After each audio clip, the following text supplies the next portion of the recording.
Pax കമ്മ്യൂണിക്കേഷൻസിൻ്റെ ത്രസ് കാന്തോസ് നോമ്പ് വിചാരങ്ങളിലേക്ക് നിങ്ങൾക്കെല്ലാവർക്കും സ്വാഗതം. ഈജിപ്തിലെ പിരമിഡുകളെക്കുറിച്ച് നമുക്കെല്ലാവർക്കും അറിയാം. ഏതാനും വർഷങ്ങൾക്ക് മുമ്പ് ഈജിപ്തിലെ പിരമിഡുകളിൽ നിന്ന് കുറച്ച് ധാന്യമണികൾ നിറഞ്ഞ ഒരു ബോക്സ് ശാസ്ത്രജ്ഞന്മാർ കണ്ടെടുക്കുകയുണ്ടായി. അതിൻ്റെ പഴക്കം അവർ പഠിച്ചപ്പോൾ ഏതാണ്ട് 5000-ലധികം വർഷത്തെ പഴക്കം ആ ധാന്യമണികൾക്കുണ്ടെന്നാണ് അവർ കണ്ടെത്തിയത്. അപ്പോൾ ഒരു പരീക്ഷണാർത്ഥം ഇവർ ഈ ധാന്യമണികൾ മണ്ണിൽ കുഴിച്ചിട്ട് കുറച്ച് വെള്ളം നനച്ചു. അത്ഭുതകരമായിട്ട് കുറച്ച് ദിവസങ്ങൾ കഴിഞ്ഞപ്പോൾ ഈ ധാന്യമണികൾ മുളച്ചു പൊങ്ങി. മാത്രമല്ല അത് അവർ കുറച്ചുകൂടി വെള്ളം നനച്ച് വളമിട്ട് വളർത്തി കഴിഞ്ഞപ്പോൾ അത് വളർന്ന് ഒരു സവിശേഷമായ ഒരു പഴം അതിൽ നിന്ന്, അതുവരെ അവർ കണ്ടിട്ടില്ലാത്ത ഒരു പഴം അതിൽ നിന്ന് അവർക്ക് ലഭിച്ചു എന്നാണ് ശാസ്ത്രജ്ഞന്മാർ പറഞ്ഞത്.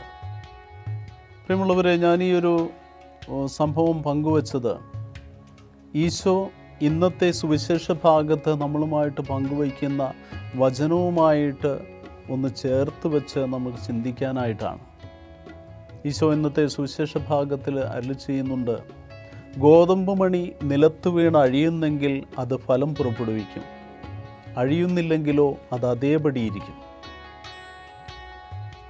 ഈ ഒരു വചനത്തെക്കുറിച്ച് തന്നെ നമ്മൾ ചിന്തിക്കുമ്പോൾ, ധാന്യമണികയെക്കുറിച്ച് തന്നെ ചിന്തിക്കുമ്പോൾ അത് അതിൽ തന്നെ ഒരു പൂർണ്ണമായ അർത്ഥം നമുക്ക് കണ്ടെത്തുവാനായിട്ട് സാധിക്കും.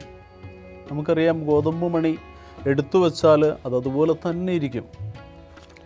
പക്ഷേ അത് നമ്മൾ കൊണ്ടുപോയിട്ട് മണ്ണിൽ നിക്ഷേപിച്ച് അത് വളമിട്ട് കൊടുത്ത് വെള്ളം നനയ്ക്കുകയാണെങ്കിൽ അത് മുളച്ചു പൊങ്ങുകയും ധാരാളം ഫലം പുറപ്പെടുവിക്കുകയും വീണ്ടും ധാന്യമണികളായി തീരുകയും ചെയ്യുന്ന അനുഭവത്തിലേക്ക് ആ വിത്തിൻ്റെ അനുഭവം തന്നെ നമ്മളെ ചിന്തിപ്പിക്കുന്നതായിട്ട് നമുക്കറിയാം.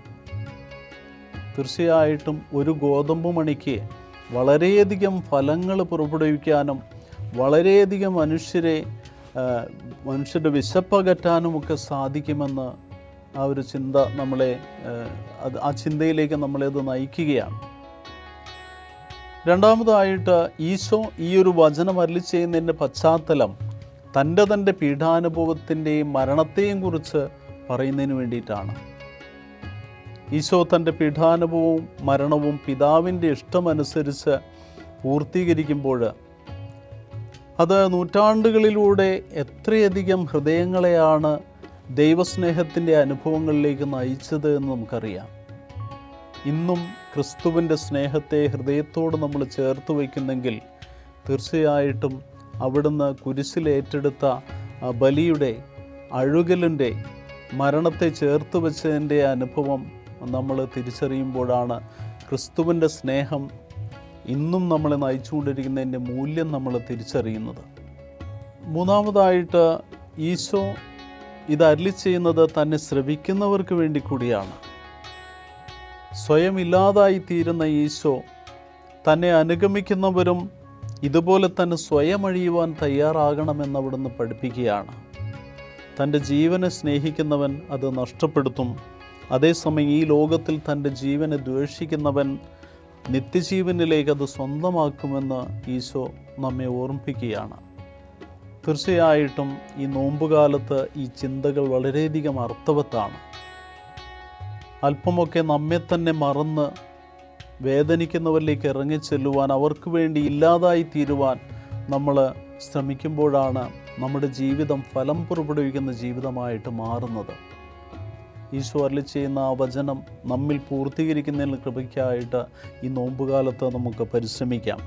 അനുദിന ജീവിതത്തിലെ കുരിശുകൾ, പീഡാനുഭവങ്ങൾ ഏറ്റെടുത്തുകൊണ്ട് യേശുവിനെ ഹൃദയപൂർവ്വം, യേശുവിൻ്റെ സ്നേഹത്തെ ഹൃദയത്തിൽ ഏറ്റുവാങ്ങിക്കൊണ്ട് അത് അനേകരിലേക്ക് ഫലമായിട്ട് മാറുന്ന അനുഭവത്തിലൂടെ ഈ നോമ്പുകാലത്ത് കടന്നു പോകാനായിട്ട് നമുക്ക് പരിശ്രമിക്കാം.